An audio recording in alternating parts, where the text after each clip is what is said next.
Yes, Mataji, please take over the call, Mataji. I'll do the live.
Mataji, you can start. I already did the live.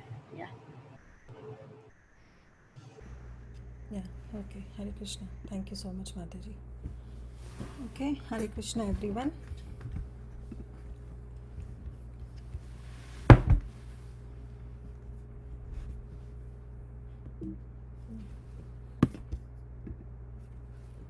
Okay, so let's start our next session of character or personality development.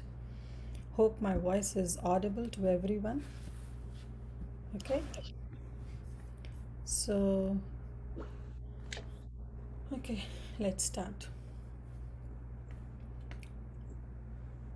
नमो विष्णुपादाय कृष्णप्रेस्थाय भूतले श्रीमते भक्तिवेदान्तस्वामिनिति नामिने नमस्ते सरस्वती देवे गौरवाणी प्रचारिणे निर्विशेषशून्यवादी पाश्चात्यदेशतारिणे जय श्री कृष्ण चैतन्य प्रभु नित्यानंद श्री अद्वैता गदाधार शिवासादि गौरभक्तवृंदा हरे कृष्णा कृष्णा कृष्णा हरे हरे हरे राम राम राम हरे हरे मुखं करोति वाचालं पङ्गुं लङ्घयते गिरं यत्कृपातमहं वन्दे श्रीगुरुदीनतारिणम् गुरुवे गौरचन्द्राय राधिकाय तदालय तत्कृष्णाय कृष्णभक्ताय तद्भक्ताय नमो नमः. Okay, Hare Krishna everyone. Good to have you all back again in our next session. And let's start. So, we'll be dealing just a quick recap. Last time we did, about the personality development. We just went through, did a kind of an introduction that what you mean by personality development, and then what is about the external personality and how you have to maintain the internal personality. So we went through quite a few of slides, but that was just an introduction.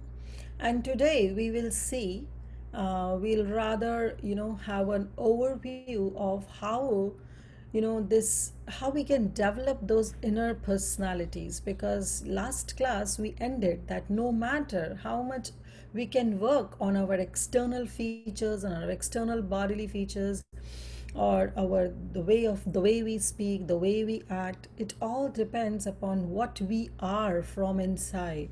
So our internal nature shapes our external nature, right? So we ended with that we have to work on our internals, and if we work on internals, definitely, our externals will be very good. So that was the point where we ended.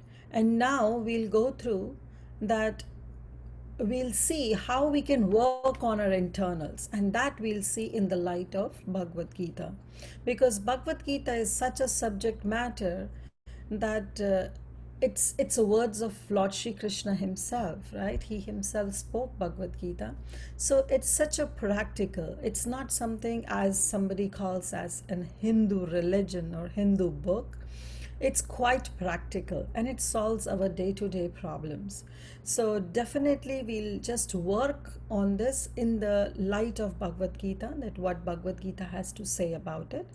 and then we'll move forward. Okay, so let's start with our usual pattern of asking a question. So I'll just throw up a question in front of all of you and would like all of you to please participate, open up, speak up, and share your realizations. The question might look absurd, but don't worry. It's nothing wrong or right or good or bad in the answer, but what we are looking is just to connect with each other, right? So that you become, you can expose, you can be a little bit, be open up for everyone, right? So that's the mood, so I'll just throw up a question, and I'll really want everyone to please come up with a wonderful and beautiful answers.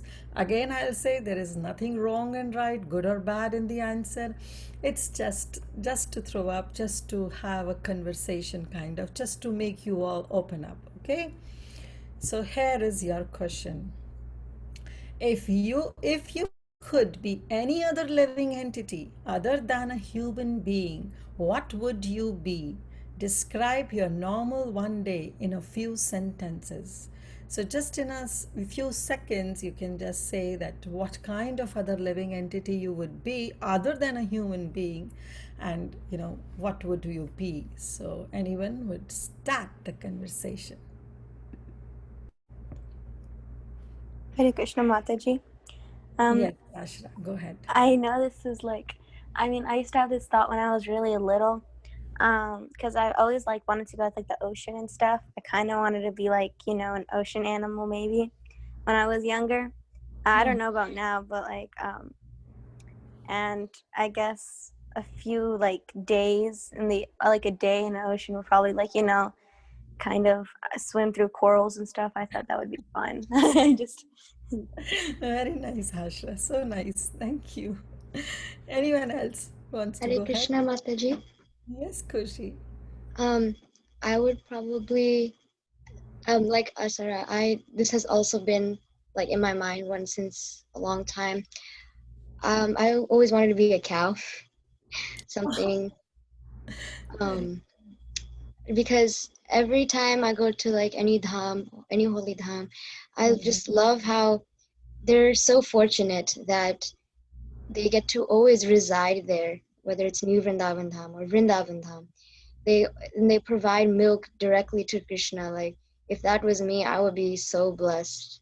Wow, very nice, Kushi. Nice. Thank you. Yes, go ahead. Anybody else wants to go Hare ahead? Krishna Mataji, this is Anshu. So Yes. I would like to be like one of the Gopa girls or the Gopa boys because I would like to play with Krishna. Okay, Anshu, my question was if you could be any other living entity other than a human being. Okay, so I would like to be like a peacock or something. Oh, okay, very nice. And just, giving and gifting one feather to Krishna, right? Very nice. Yeah. Very nice. Anyone else? Kushi, I see that you raised your hand. You want to say I something? never really thought about what I want to like be other than a human, but if anything, probably like a deer. A deer. Yeah, This is Kushi, right? yeah. But just now you said you want to become a cow. There's two. Two Kushi. Yeah. Oh, Yes, so, Mataji. okay. So you want to become a deer. Very nice. Thank you. Wait, the other one can add their last name in, maybe. Yeah, please, that will be better. Otherwise, I'll get confused. No worries. So I'm just loading your hand so that I don't get confused. Okay. Anybody else wants? I'll just write my last name. It's Okay, fine. so please go ahead. What's your last name? Ray. Kushi Ray. Okay. Okay, Shreya. Yes, Both please. of our last names are Ray, Mataji. Oh, Krishna. What a coincidence. No worries. I'll just put Where the you temple that I'm from so that Yeah, you where can. are you both from? I'm from Baltimore. Houston. And you are from Houston. So Okay, the one who is from Baltimore. Okay, you wrote Baltimore. So you are the one who said become a deer, right? I said cow. You said cow. And the Houston Kushi wants to become a deer. So cute, all of you. Okay, no worries. Yes, Shreya, please go ahead. Mataji, I would become like I wanted to become a cow or a peacock, but like a monkey. Oh, So, because I like climbing stuff and things. So if oh, like I could be a monkey 5,000 years ago, then like I could play with Krishna and stuff. yes. Or maybe if I was born like before that, then I could like help Ramachandra make a bridge. Your parents call you a monkey? Sometimes. Even Krishna, you just, as you said, monkey, it reminds me of such a beautiful pastime where Krishna was just, he was feeding monkeys, he was jumping here and there, making all kind of mess all around the home. And Mother Yashoda said, "See, you are always associating like a monkey, so you are a monkey." So this is what Mother Yashoda told Krishna. But thank you so much. Yeah, anyone else wants to go ahead?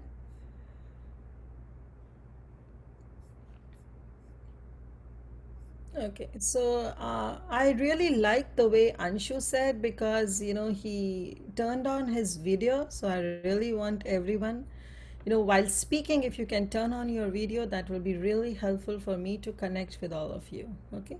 Anyways, thank you so much. Uh, okay, anyone else, or should we move forward? Hare Krishna Mataji. Yes, Sachi, right? So I think I'd like to be a bee because in the Krishna book, in one of the chapters I read that like the bees would like buzz around Krishna's face, and I just liked how like the picture that came in my mind. I really liked that, so I'd like to be a bee. Very nice. You all are great devotees. Yeah, everything you connected to Krishna's pastimes. So even for the bee pastime, when Krishna and all the gopas, they were playing hide and seek. And when it was Krishna's turn to hide and all the other gopas to find Krishna, it was very easy for the other gopas to find Krishna. Because wherever the Krishna goes and hide, all the bees will come and hum around his face because his face is a lotus face. And all the gopas, it was so easy for them to find Krishna, because the bees are there, definitely Krishna is there. And Krishna would chastise the bees. Hey, come on, don't come near me, let me play with my friends.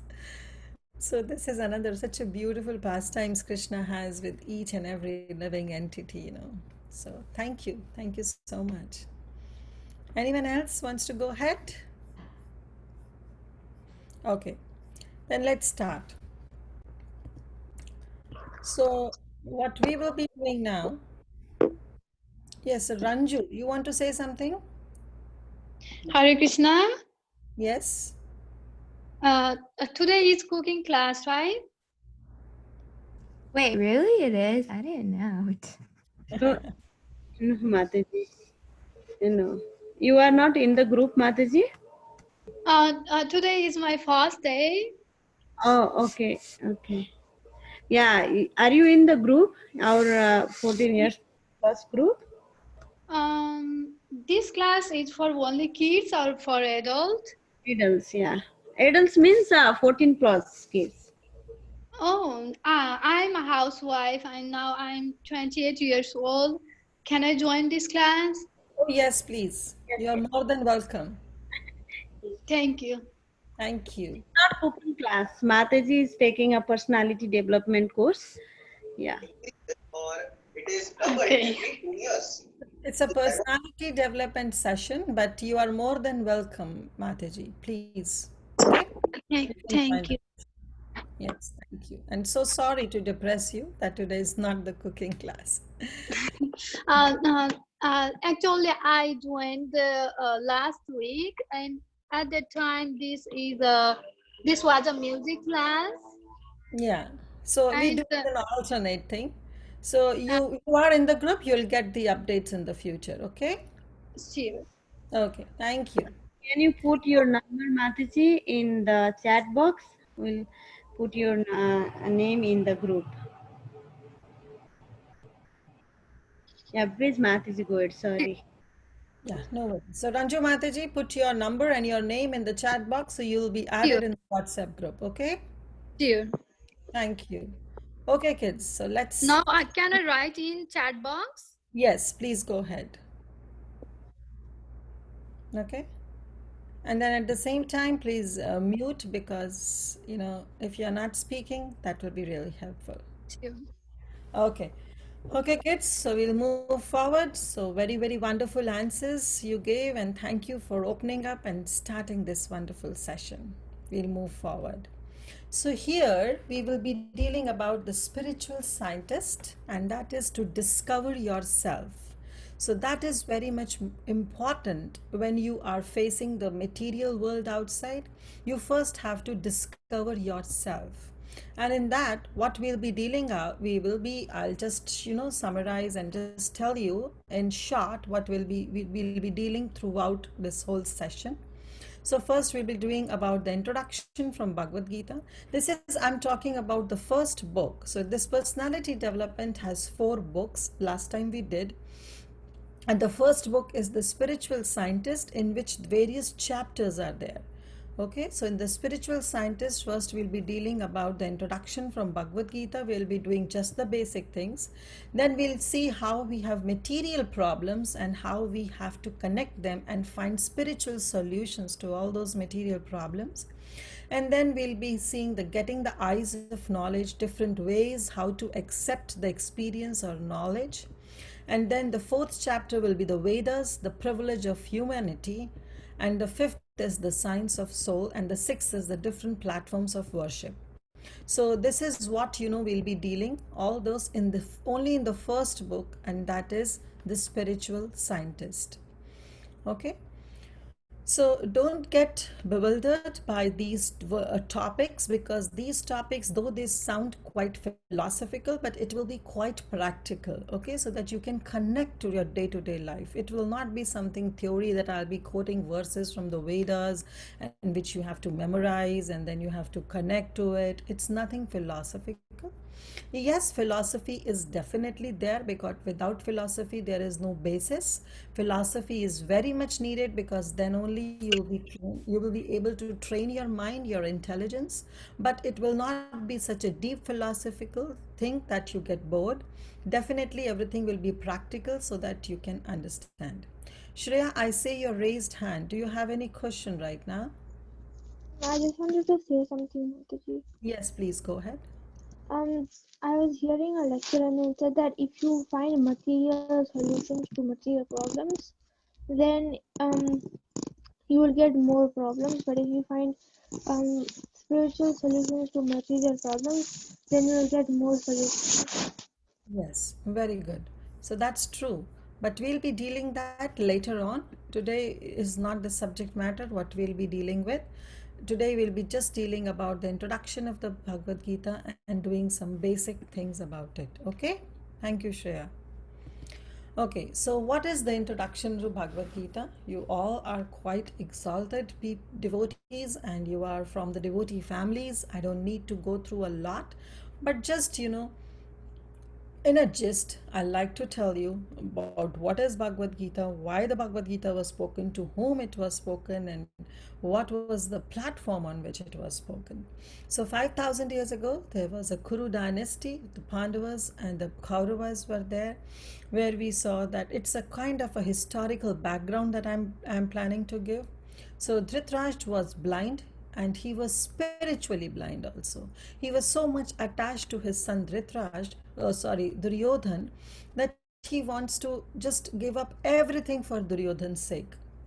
So he was blind, and one of his brother Pandu, he was a little pale, and when he was born, he was pale and he was not good in a good health, and but still, because Dhritarashtra was being the elder son and he was blind, so as per the Niti Shastras, it came up that the Pandu, being a younger brother, has to rule that dynasty. So Pandu ruled that dynasty, but later, because of the will of the providence, one can say that Pandu, he died, and finally Dhritarashtra took over.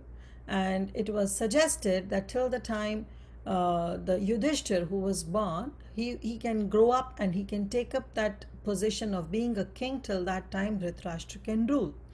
But later Dhritarashtra had a son Duryodhan, and Duryodhan and Yudhishthir, they were cousins, Yudhishthir being elder, but still, the Duryodhan couldn't bear this thing that, Yudhishthir should rule. He wants to become a king. And so he tricked them, all the Pandavas, he tricked them into some gambling match, and then they lost and they were sent for 12 years of exile and 1 year of incognito, that if they will be recognized in that incognito period, then they have to continue their 12 years of exile. But that didn't happen. So finally, Lord Krishna intervened after, they were finished with those 13 years of exile, 12 years of exile and 1 year of incognito. The 13th year, when everything was finished off, the time period was done, it was met, and that time Krishna came as a peace messenger back to Hastinapur to ask Duryodhan to give Pandavas their share of their land so that they can rule, because they were also Kshatriyas. But Duryodhan said that, no, I'm not going to do that. Why? Because he said, everything belongs to me and I am the one who is going to take over. And definitely I'm not going to give land, what you are talking about. I'm not going to give a land even that can cover a tip of a needle. So that how adamant, Duryodhan was. And instead of, respecting Krishna, rather he just want to make Krishna as he wants to bind Krishna and put him in behind the bars. And at that time Krishna showed his universal form. But anyways, coming back, so finally it was decided that there should be a battle, between both the parties, the Kauravas and the Pandavas, and it was quite inevitable. And at that time, the first, I should say, the largest, the biggest, the war that happened in the lifetime, in the history, is the Kurukshetra war. And it was inevitable, and finally it happened. But then what happened, this war, it went for 18 days. And then what happened is that finally Arjuna, he became quite bewildered after, as soon as there was a huge battle and, the setting of the scene started. One side were the Kauravas, other side were the Pandavas, and Krishna and Arjuna was on the chariot. Krishna was a charioteer, he was helping Arjuna as a sarathi, right, as a charioteer. So chariot driver. And then Arjuna told Krishna, take my chariot between the two armies. I want to see whom I'm going to fight with. And at that time, when Arjuna told Krishna, Sene Arudhayar Madhayar, just take my chariot between the two armies. And that time Arjuna just showed, that he's so much bewildered, and he doesn't want to fight. And he said, I'm so much confused of my duty, Krishna, that I don't know what to do. I don't know what to do and how to proceed further. I know I was so desperate, before that I want to fight, but seeing my elders, seeing grandfather Bhishma Dev, seeing my master, spiritual master, seeing my master as Dronacharya, I'm so much bewildered. How can I kill them? It's impossible.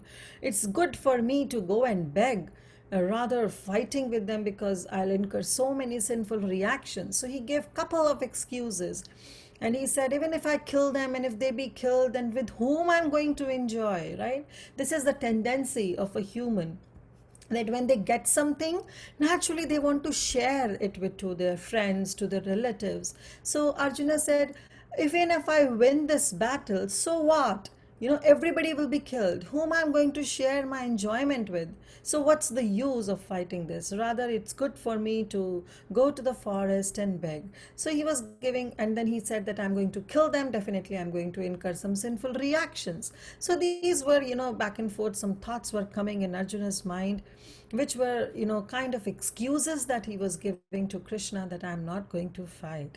And finally, Arjuna said, I am so much confused, Krishna, that now I surrender unto you.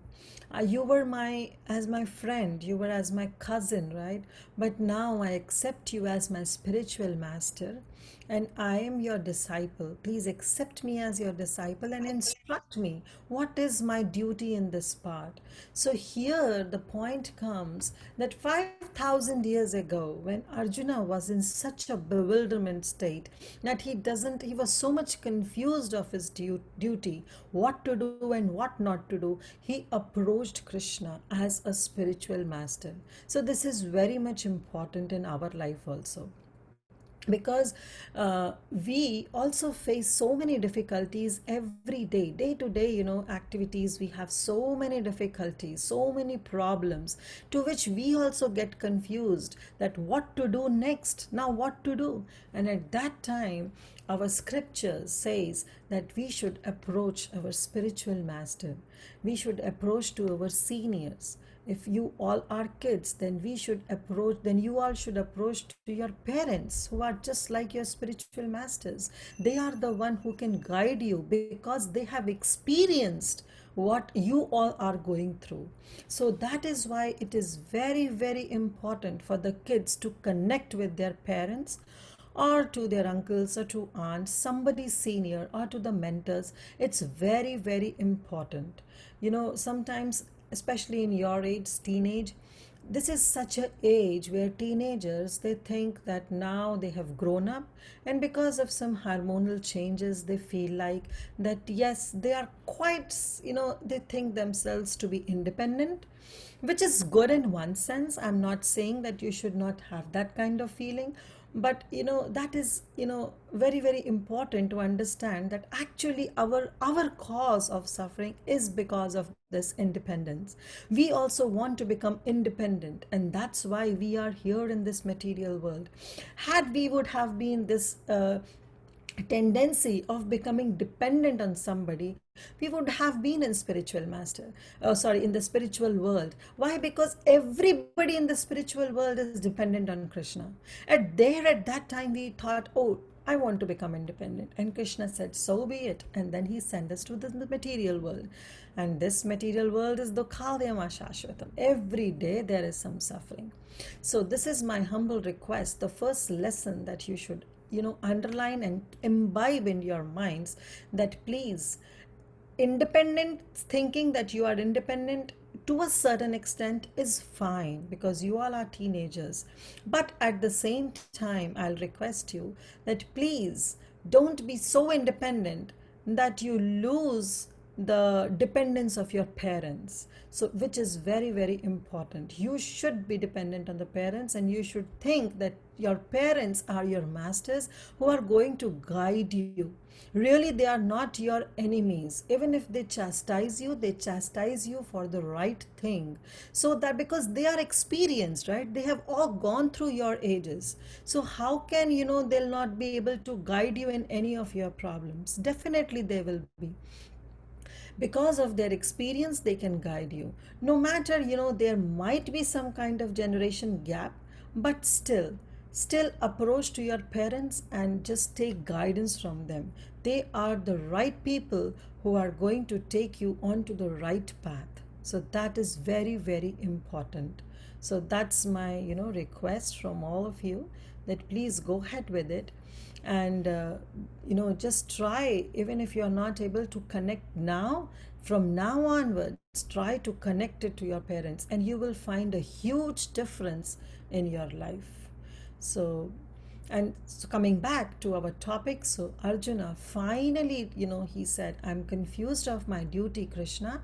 Till now he was giving all kind of excuses, and Krishna was silent, simply listening. But then when he said, now I am a soul surrendered unto you, Krishna, please guide me. At that time, Krishna spoke this whole Bhagavad Gita. So this is the setting of the stage. Krishna didn't speak to any of the sages, and Krishna didn't speak to Arjuna to some cave or some home or in some hermitage. No, it was right in between the battlefield that Krishna spoke this Bhagavad Gita. And this symbolizes that when Bhagavad Gita can solve the problem of Krishna, of Arjuna, right in the battlefield, why can't it solve our problems? Because every day we are also in the battlefield, fighting one battle or another with some problem or another. Every day is a battle for us, right from the morning till evening, no matter at whatever age we may be. We may be 5, 10, 12, 15, 18, 20, or maybe 40s or maybe 80s, right? No matter at what age we are in, but every day we have our own battle to fight. So at that time is the time where we have to surrender to someone who is our mentor or who is our senior. Second thing is that Krishna spoke this uh, to Arjuna. Who was Arjuna? He was a grahastha, right? He was a warrior. He was a kshatriya. He was not a sage. So that also Krishna tells that he this Bhagavad Gita was spoken to a person who was leading like a normal life, what we all. He was a father. He was a husband. He was a warrior. He was doing his duty, right? He was a human being. So all these things are so much relevant to us. We also do have some designation. We are children. We have some duties to perform. We have parents. We have siblings, right? And in future, when we grow up, we will be a mother. We will be a father, and you will be all begetting children, and then you will be parents. So this Bhagavad Gita really helps, and that's why Krishna showed with an example that I'm not speaking to a sage or to a sannyasi who is, renounced from this material world, but I'm speaking to a person who is in this material world and who is having all these so-called designation of relationships, so that everybody who reads this or who listens this Bhagavad Gita can relate to that. If this Bhagavad Gita can solve problems of Arjuna, then why not me? So this is what I want to give a light introduction of Bhagavad Gita, that why this Bhagavad Gita was spoken, to whom it was spoken, and what was the context that it was spoken, and what time frame it was spoken. So that is very, very important to know. Moving forward, I'll just throw up another question to you, and I really seek answers, because I told in the first class also that this is going to be an interactive session. So I want all of your participation. So please go ahead and answer this. So what is the difference between studying Bhagavad Gita and studying material subjects in schools and colleges? So anybody wants to go ahead? Madhaji, this is Krishna Chaitanya. Yes, Krishna Chaitanya. Studying Bhagavad Gita helps one solve the solution, gives one the solution for birth, death, disease, and old age. Mm-hmm. Whereas the material subjects do not. Okay. Thank you. Shreya. Yes, Shreya. When you're studying Bhagavad Gita, it's like you're studying something that is permanent and like from 5,000 years ago, it's still there. Whereas like the stuff you study in schools and colleges, that is like different. What I learn in Australia is going to be different to what others learn in America or India, and like it's constantly changing. But the Bhagavad Gita, whether it's in America, India, or Australia, will be the same. And like Bhagavad Gita, it tells you how to solve your biggest problem, whereas the thing that you study in schools and colleges, it will be finished after you die. Okay, good. Anybody else? Those who have not taken up the turn to speak want to show up and just want to say something about that. What is the difference between studying Bhagavad Gita and studying material objects? Because there are so many motivational speakers who doesn't speak of Bhagavad Gita, but still they prove that sometimes scientists, they prove that they can solve your problems. Why not? They can solve your problems through studying all these academics and some material books. Why not? So actually, what is the difference? Why we should study only Bhagavad Gita or study some spiritual books, and why not some material subjects as in schools and colleges? So Hare I'll, Krishna. yeah, please go ahead. What's your name? Um, Asra. Okay, okay, Asha. Sorry. Yes, go ahead. Um, so I was thinking, like, usually how in most lectures, I hear that, like, you can always save up your spiritual progress, but your material progress, it would, like, somehow go away. When you die, you're like, all your material progress will be lost, like all these studies and everything. But like, if you read the Bhagavad Gita, you study the Bhagavad Gita, it's like a progress that will be saved into your next life. So even if you didn't complete your study of the Bhagavad Gita in this life, you'll be able to complete it and elevate yourself in your next life. Yeah. And it makes a big impact on your other lives as well. Yeah, thank you, Asha. So Asha was trying to say that, this Bhagavad Gita, you can carry it forward. The spiritual, whatever you do in something spiritual, it's carried forward. But whatever is material, it is lost and it is only restrained to one lifetime. Yes, Khushi, go ahead. Hare Krishna Mataji. The Bhagavad Gita also provides a lot of philosophical ideas and theories, and it gives us the solutions to life's problems and gives us ways that we can progress in our spiritual life, which is also very important for us. And Very, the material subjects in schools and colleges we only need to satisfy our education, but that is not our whole entire life. very good. Thank you. Okay. Thank you, Kushi. So, actually, let's see what the real answer is as per Bhagavad Gita. Let's go ahead with it. Mm. Okay. So, transformations. What our Bhagavad Gita says is that through reading this Bhagavad Gita or any spiritual books is what brings in transformation in our heart. So, all of the answers that you said were quite right, because they, in the way you all said that somehow your heart will become transformed, you will be able to connect to the spirituality, and through this material education, it will be lost and it will be restrained just for one lifetime. So let's see. So Arjuna, when he felt weak seeing his family and friends on the opposite sides, at that time he approached Krishna, and Krishna gave him instructions in the Bhagavad Gita. And that's why Bhagavad Gita is also known as Rajvidya, or king of all knowledge. So if Arjuna's problem, like when it was, the whole body was shivering, and he couldn't, he has tears in his eyes, and he has a petty weakness of heart. So all these problems were there, right? So at that time when Krishna gave this instruction to Bhagavad Gita, so Bhagavad Gita, what I want to say is that it's a Raj Vidya. It's a king of all knowledge. So this all material books that you study, they confine to one subject matter. But Bhagavad Gita deals to your all the problems that can be of any domain, right? So any problem that can be there can be solved by this Bhagavad Gita. So this is what the blessings is, because everything comes crystal clear to us once we read Bhagavad Gita.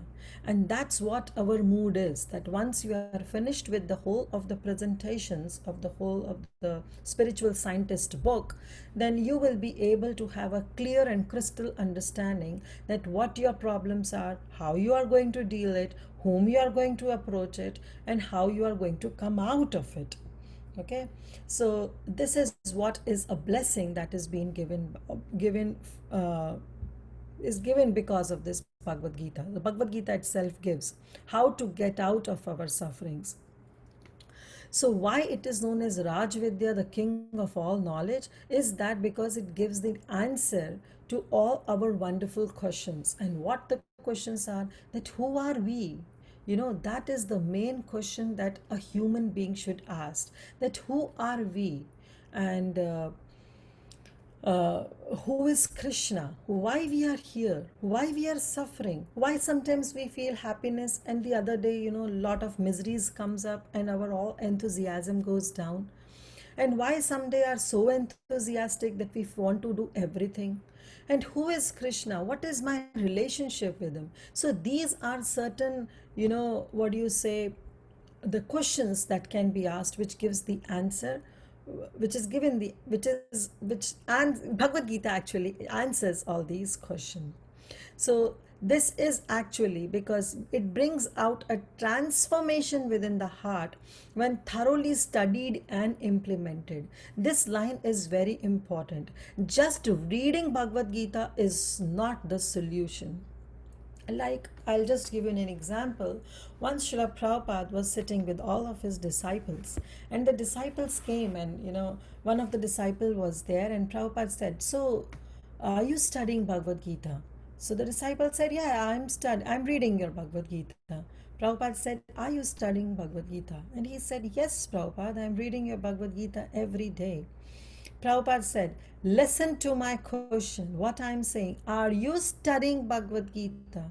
And then the disciple was quite confused and he got little afraid also because Prabhupada's tone got changed. And he just kept silent. And that time Prabhupada said, "What I'm saying is, are you studying my Bhagavad Gita?" So Bhagavad Gita has to be studied, it doesn't have to be read. So that is the basic importance thing, that you all have to take up. Newspapers are to be read. You can read the newspapers, you can read the news on all those internet channels, but Bhagavad Gita is supposed to be studied.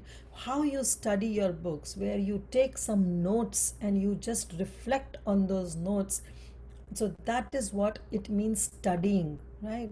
So this Bhagavad Gita should be studied, and as well as it has to be implemented. If it is not implemented, then of course there is no use of Bhagavad Gita.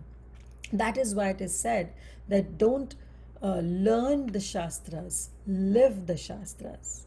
It is important to recite and learn the shlokas. It is very, very important. But just reciting, memorizing, and saying those shlokas is only that thing won't help. You have to imbibe the lessons from those shlokas and keep it into your heart. And time comes, then you should try to imbibe on those lessons. So that is why it is important. Don't learn the Shastras, try to live on Shastras. Okay, so this is what I want to say, that because of this Bhagavad Gita is a spiritual book, it's a word spoken by Krishna, by the Supreme Personality of God and Himself. So therefore it brings a transformation within the heart, especially when it is thoroughly studied and implemented. So this is actually the difference between the material knowledge and Bhagavad Gita or any other spiritual knowledge. Right? Bhagavad Gita is the words of the Supreme Personality of Godhead. It is not something mundane speaker is speaking some mundane things. No, it is the Supreme Lord Himself who is giving this knowledge to Arjuna, which is coming down to us because of our dear Srila Prabhupada and of our dear Guru Vargas, who are the present Guru Vargas, the disciples of Srila Prabhupada. So we should be grateful to them. And yesterday we celebrated the appearance day of Srila Prabhupada. So this is the time where we can be really grateful to him that he has gifted us such a wonderful thing through which we can connect, and we can make use of the best of our this human life. Okay, so what is the difference between the material knowledge and the Bhagavad Gita or any spiritual knowledge is that it brings transformation in our heart, but the condition is that it has to be thoroughly studied and then implemented. So now next I'll throw up another question so that you all can say something about it, and that is, what is the difference between the animals and human beings? Why? Because I asked this before, right, that this question was asked right previously, that what is the difference between the Bhagavad Gita and the material knowledge, right? Whatever you study in your schools and colleges. So definitely, this question was related to a human being, because it's the human beings who read, who have this knowledge, who goes to school, who goes to college and get some information. And at the same time, it's the human beings who can get onto this reading on this spiritual knowledge. So now the question comes, so what is the difference between the animals and human beings? So now those who have not spoken can please take up the turn and say something, so that you all can participate. Please, this is an interactive session. I don't want that I just go on speaking and you just all be quiet. Please go ahead. Okay, I see one hand. Shreya, okay, your hand is up. Anybody else wants to say something on this? Okay, even those who have spoken can take turn. If others are not taking up, please go ahead and say what is the difference that you find between animals and human beings. Yes, Krishna Chaitanya, please go ahead. Um, Human beings, they can ask who is God and who am I, but animals don't have the knowledge to ask that. Very good. Anybody else?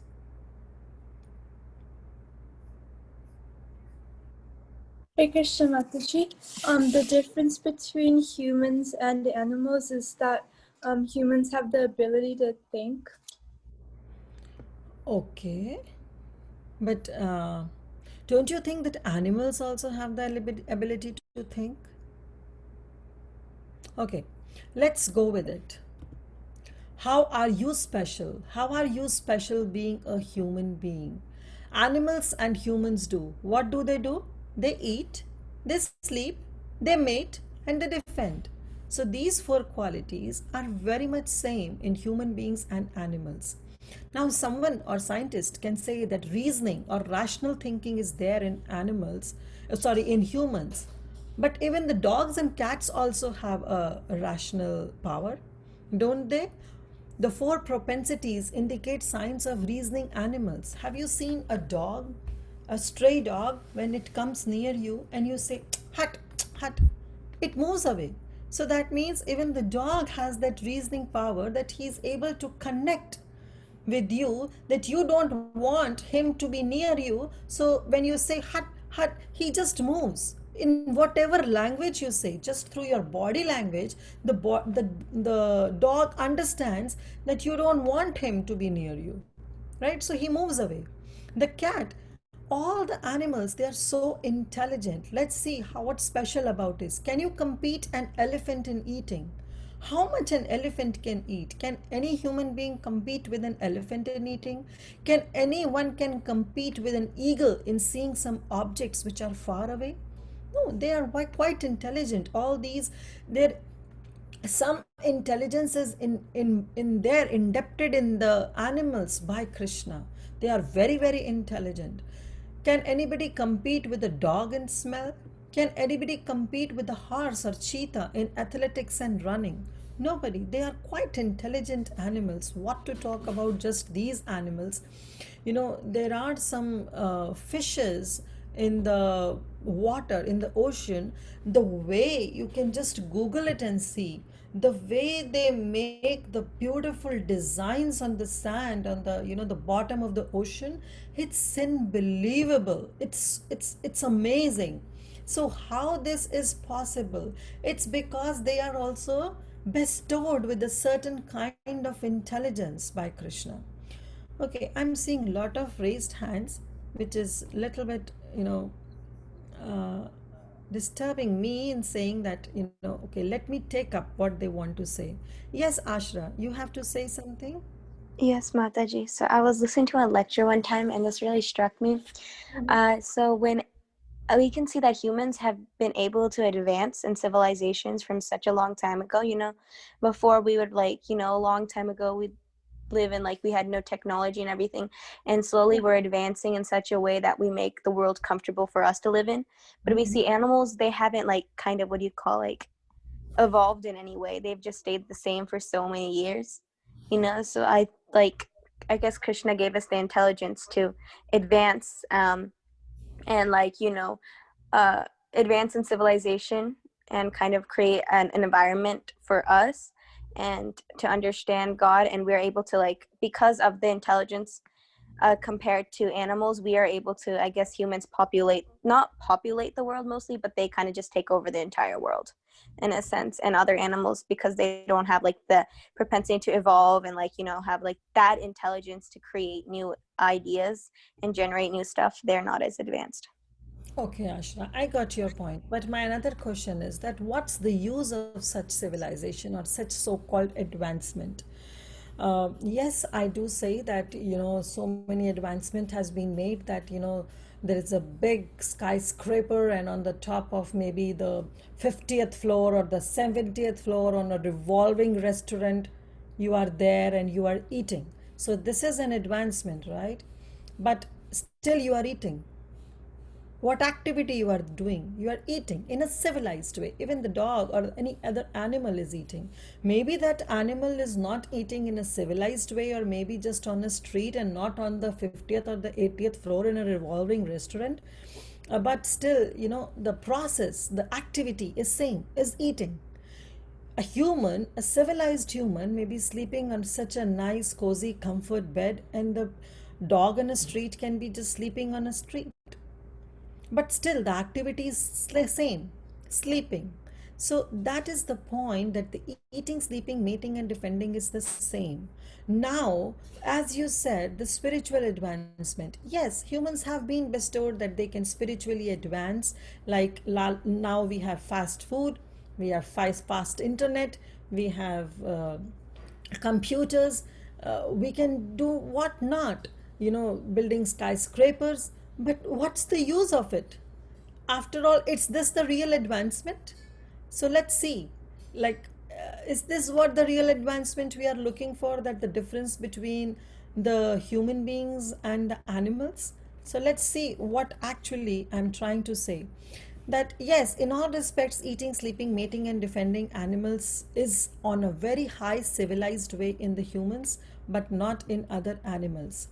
But now questions may be asked, if animals are better than any men and women in so many ways, then what makes human beings so special?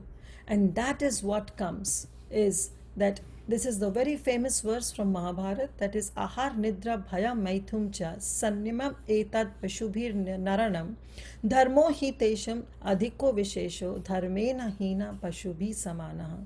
What does mean ahara? Ahara means eating, nidra sleeping, bhaya fear, maitum mating. All these are same in human beings as well as the animals, right? It's the same, pashu and nara, they are same.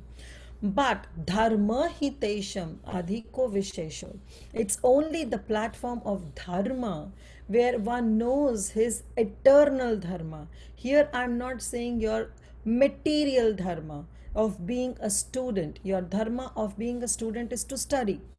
Your being a parent of a mother is to take care of a children. Dharma of a father is to take care of the, to earn the livelihood for the whole family. I'm not talking about that dharma. I'm talking about the dharma which is your eternal dharma. The eternal dharma is to know, like Ashra said, who are you? Who is God? Who is Krishna? What is my relationship? How I can end these sufferings? Is there any way I can end the suffering of this material world, or it will go on eternally? Is there any way to go out of this cycle of birth and death? What is my relationship with the Lord? How I can establish or rekindle that relationship which I have lost and because of which I am in this material world? Right?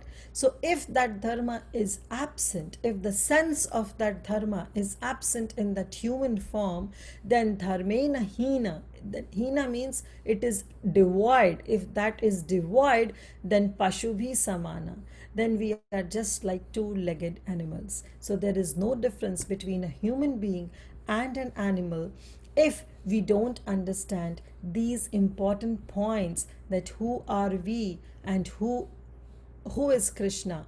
what is my relationship with Krishna, and what activities I should do so that I can re-establish and confirm that relationship with that Supreme Lord. If these questions are not there, then definitely our life is just like an animal, and we are duipad pashu, walking on two-legged animals. We are just two-legged animals, right? Like Srila Prabhupada describes, that humans are sophisticated animals. So he's talking about those humans who are just on the platform of Ahar Nidra Bhaya Maithun, who are just on the platform of eating, sleeping, mating, and defending. So those humans are just the sophisticated animals, nothing more than that. So, what is the special prerogative of human? We'll continue with it. That the differs from animals is that who created this world? These are the questions. Write it down. You should ask yourself, who created this world? Who is God? Who am I? What is my relationship with God? This is known as Athato Brahma Jigyasa. We should constantly and continuously ask ourselves this question. Only then we will be able to search for these spiritual answers.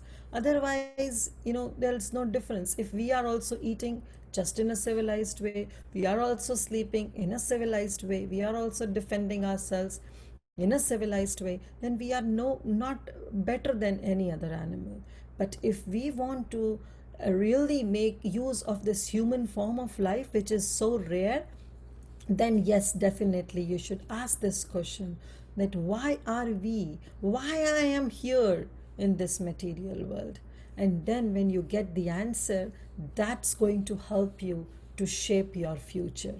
Because otherwise the problems in this material world, trust me, they are so much that they are going to put you down onto the hell, that you will be depressed, you will be in an anxiety, and you will be taking all those pills in the future. And that's what we see in the material world. There is so much anxiety, there is so much suicidal cases going on.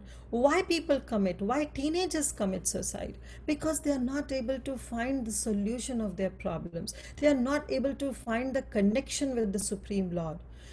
Otherwise, what's the reason? They become depressed. Somebody gets a low marks in 10th or 12th, and or in SAT or in ACT, and they'll commit suicide.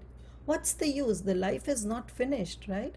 So this is all because they are on a very low platform, where they think that this material world is eternal, and my life is eternal, and that's it, I'm done with it, I cannot fight with the world. And somebody said something to me, that boy ditched me, that girl ditched me. This happens in the teenagers, it is nothing new about it, right? And they feel, oh, that's it, my life is ended. No, your life is not ended. That's not the end of the world, and that's not even the start of the world, I should say. So the starting and the ending, it culminates in that when we understand, who am I? What is my relationship with the Lord? Who is Krishna? How I can strengthen that relationship?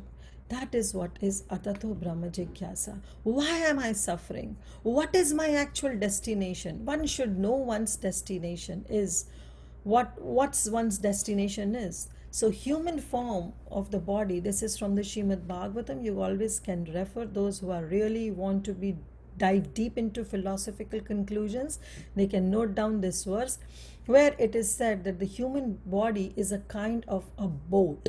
Okay, this is a boat that's going to take you out of this material world, that's going to take you out of from this cycle of birth and death. And that also connects with the animal part. Animals doesn't have such kind of intelligence. They do have intelligence, we have gone through, but not such kind of intelligence where they can ask themselves this question, why I am in this body, who am I, right? And they don't have this privilege that their body can act as a boat through which they can cross over this ocean of material existence. And that privilege is being given only to the human form of life, where this boat, where this body can be used as a boat to go back. And all the knowledge, this knowledge of Bhagavad Gita, this knowledge of spirituality, it acts as a favorable breezes through which the boat can nicely go through ups and downs of this material ocean, right? Because ocean has lot of waves, right? So through the waves, so that our boat doesn't get distracted, we have the sails. We want favorable breezes. So the Vedic knowledge, the scriptural knowledge, they act as the favorable breezes so that our boat can go faster and in a smoother way. Then the spiritual master or guru or our parents or our elders or our mentors, they are compared to an expert captain, because who can monitor our boat and help us reach our the right destination. And finally, the human being does not take advantage of this opportunity for achieving unending spiritual bliss, is cheating himself and is a killer of his own soul. So that's what the point that Prabhupada says, that if you are not taking the right advantage of having this blissful spiritual form of a, like of a human being, then definitely you are simply committing a suicide. If you are not able to connect with the Supreme Lord, getting this rare human form of life, then it is committing a suicide. So that point has to be very, very clear. So this is how important it is to get the human form of life. And then to cause of suffering and the actual destination of life are proper subjects of inquiry. This is what distinguishes a human from an animal. So this is what I want to share with you all, that uh, first I asked you this question, right? What you all want to be. But that question was just to bring up some connectivity with all of you, so that you can always all be open up and connect. And at the same time, at the end of the session, now you can reflect on that how important it is to get this human form of life. And now you all, such a wonderful teenagers, born in a devotee family, connected to the devotees, have got this opportunity that you can use this human form of life in the best way. So why don't you use it? Why don't you use it and connect it? So that is why I put up that icebreaker. It's good, some of you said cow, monkey, or deer, or a fish, or any like animals you all mentioned. But that was just to make you ponder that how important it is to be, to get this human form of life. And you are all one of those fortunate souls who got this human form of body. So now definitely you can relate to it, and you can have this atato brahma jigyasa, where you can connect with the Lord, you can connect with Krishna, and you can seek answer that why I am here, why I am suffering, is this suffering eternal, or I can really get out of it. And that definitely we'll see in our next session, that yes, we do all have these material problems, but there is a spiritual solution to it. And that will go on with our next session. So we'll conclude our session here. I'll just want to say that whatever presentation we have gone through, there are quite three slokas through which you can relate from Bhagavad Gita. First is the first verse, that is Dhritarashtra Vacha Dharmakshetra Kurukshetra Samaveta Yuyutsava Mamaka Pandavas Shaiva Kim Akurvata Sanjaya. The second is 1869, that there is no servant in this world dearer to me than he, nor will there any be more dearer. This is what Krishna is saying. Those who spread this knowledge of Bhagavad Gita is very, very dearer to me. And the last verse says that wherever there is Krishna, the master of all mystics, and wherever there is Arjuna, the supreme archer, there will be certainly opulence, victory, extraordinary power, and mortality. That is my opinion. This verse was spoken, the last verse of this is the last verse of the Bhagavad Gita, the 18th chapter. But this was spoken by Sanjaya to Dhritarashtra. But ultimately, what I want to say is that when we ponder that, yes, Krishna is there, I am there, my relationship of Krishna, let me think of, let me be spiritual, let me connect to the spiritual authorities. At that time, it says, wherever there is Krishna, means wherever there is Krishna consciousness, and wherever there is Arjuna, means wherever there is me, definitely there will be victory. So we have to think that when I am fixed in my Krishna consciousness, and yes, every time victory will be there, the sufferings will go away. If the sufferings are not going, definitely Krishna will give us the strength to bear those sufferings. So this is the point that we have to take up, and we have to understand it. Okay, so I took little bit extra because I want to finish up this, so please forgive me for taking few minutes extra. But this is the lesson that we all have learned today, and we'll stop our presentation here. Thank you all so much. Shila Prabhupada Ki Jai. So now we can go through some questions. If somebody has any questions or any reflections, I see Ashra's hand up. Please go ahead, Ashra. Oh, Mataji, I must have forgot to take my hand down. Oh, okay, no worries. Anybody else want to say something, or they have any kind of reflection?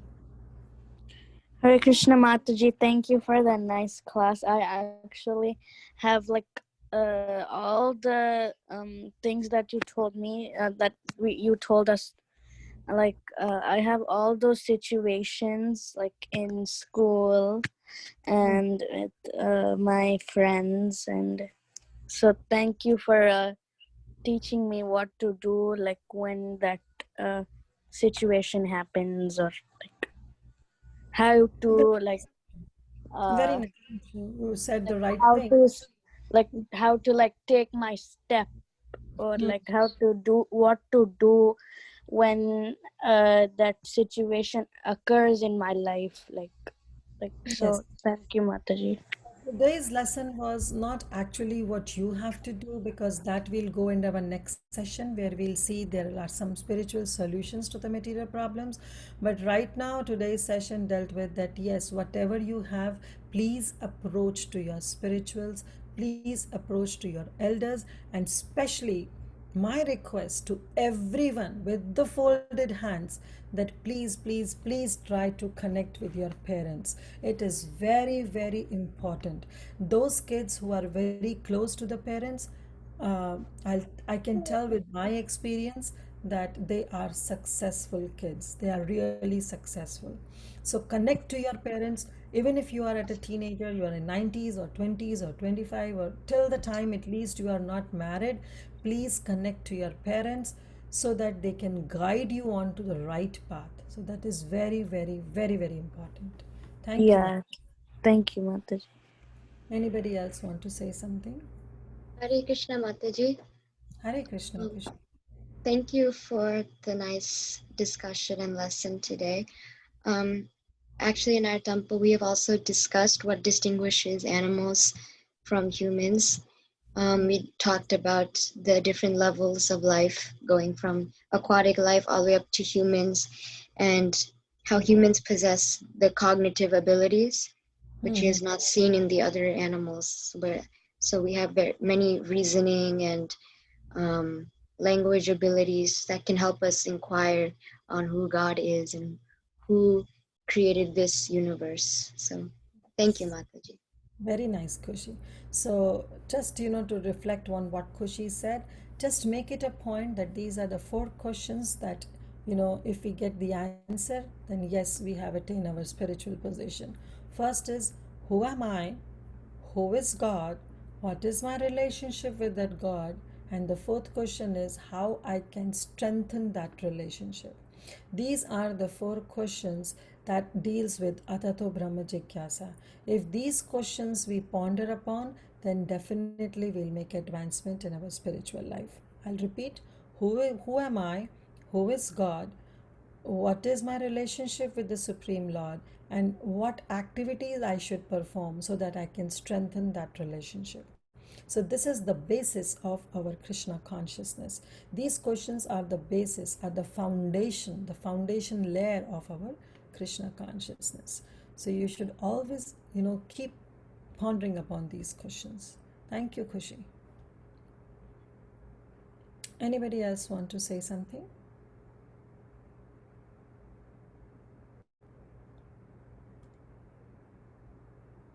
Ashra, you want to say something? Yes. Um, And thank you so much, Mataji. Like I never really thought about like the animal thing until, I mean, I thought about it a few times, but like not like that deep to extent like how different we can actually be. So I realized a lot today. Thank you so much. Thank you, Ashra. And as you said, that yes, we made all spiritual advancement. Yes, we did. But where are we right now? You know, I was just reading one of the article that they were saying that previously, when we go from one place to another, we normally go with a carriage. I don't know whether you know about it because you guys all are born here or maybe brought up here in US. But back in India, we used to take some horse carriage or some bullock carts on which we travel from one place to another. And that too, not of my age, definitely not, but way before I was also born. But the idea was there was no technologies, right? But nowadays, you have seen so much high technical advancement is there. But people are still want to go back to those horse carts and those bullock carts because of the pollution, because of the noise pollution, air pollution. People are going back to their previous simple lives. Why it is so? Like we say, the technologies of like iPhones or some smartphones. Yes, it is good in one sense, but where it has lead us to? Every time if this phone is with us and if we are not using it in the right perspective, then this is not an advancement, rather this is what is taking down all of us, right? Because I've seen kids, I'm not talking about the devotee kids.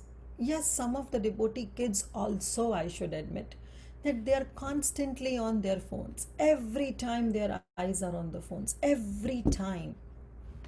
Not a single moment is there then they take their eyes away from this of their phone. How much problems it is creating, have we ever thought of? So is this the real advancement we are talking about? No. So everything has its own pros and cons, everything has its own merits and demerits. We have to focus on the merits, but at the same time we have to see that yes, spiritual advancement, medical advancement, others advancement, transport advancement, everything happened for the good till the time we take it but not get addicted to it. So that was my point. But thank you, Ashra, for participating and always coming forward.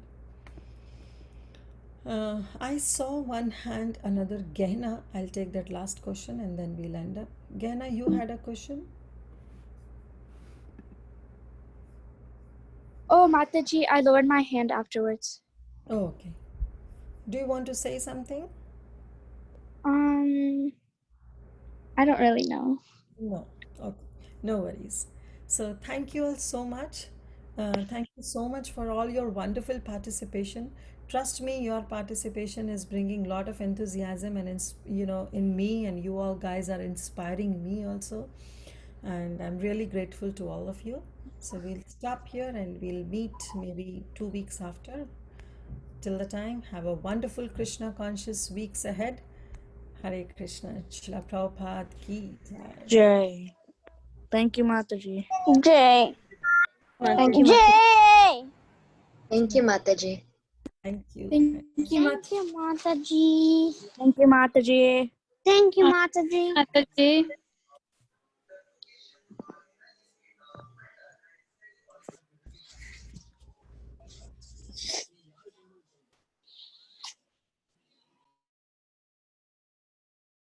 Hello, see. And then